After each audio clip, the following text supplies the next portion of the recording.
guys, it's Carrie from Secondhand Salvage, your real life crafter, and I wanted to show you how to do a reverse canvas. Many of you have asked me. I use a standard frame, as you see here, that you can get in bulk at your craft store. I'm going to take a pocket blade and cut, guys, on the outside of my staple all the way around. Once I've made that seam, I'm just going to tear my canvas off. I do leave the staples in. Other people will pull them out.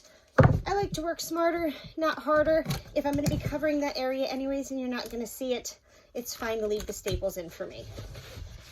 And then you just kind of tear it off, working your way around. I know this is a weird angle. I'm sorry, I'm having a problem with my camera stand. All right. And you'll just continue to work your way around.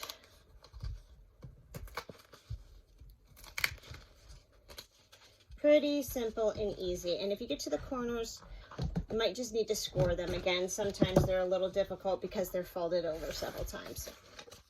And then you have this beautiful frame, guys. Look at how gorgeous that is. This is what is hidden underneath that amazing canvas. So we're going to take our canvas, depending if you want to use the shiny side or the creamier side. This is not wax sealed, so depending on what medium you are using on it, you want to consider that. I'm going to put my frame pretty side down, and then I'm going to take my canvas and lay it over it. This is where I'm going to come in with my staple gun, move my blade to the side. I like to staple my corners first. I feel like they're good anchor points, and then that way I can stretch my canvas. So once I've done my staples, and I work across from each other, so essentially I'll do one side and then I'll stretch to the other and do the other side, so you can see what I mean. This is allowing some tension in that canvas.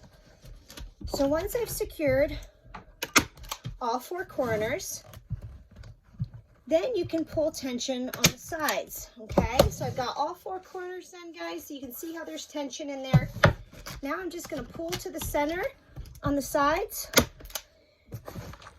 and go back and forth. What this is doing is just reinforcing that tension, because you got to remember, when you buy a wrapped canvas, the reason it has that canvas look is because it's stretched. So again, then I'm just going to keep rotating around, filling in those areas, pulling against each other, and this is just hand tension. Okay. Once I feel like I have enough staples in it to make it nice and tense, because depending if you're chalking on it or you're painting on it, you're going to want a pretty tense canvas. There we go. All right, guys. Look at that, right? So now that I have all of my staples all the way around, I'm going to repeat my process of taking my blade and cutting on the outside of those staples, right?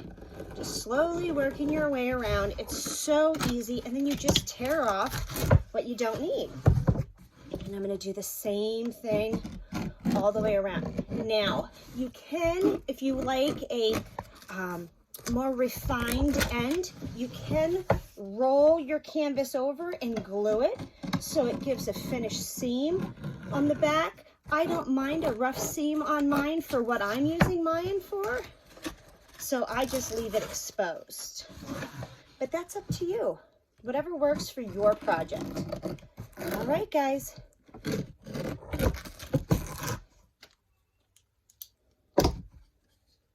Look how pretty that is. Ready to stain, design on. 4 minutes, 30 seconds, you've made your own reverse canvas, guys. Isn't that stunning? Well, I hope this helped you and helped save some time and money. And as always, in a world where you can be anything, be kind, leave the world a better place than you found it. Bye, guys. Till next time.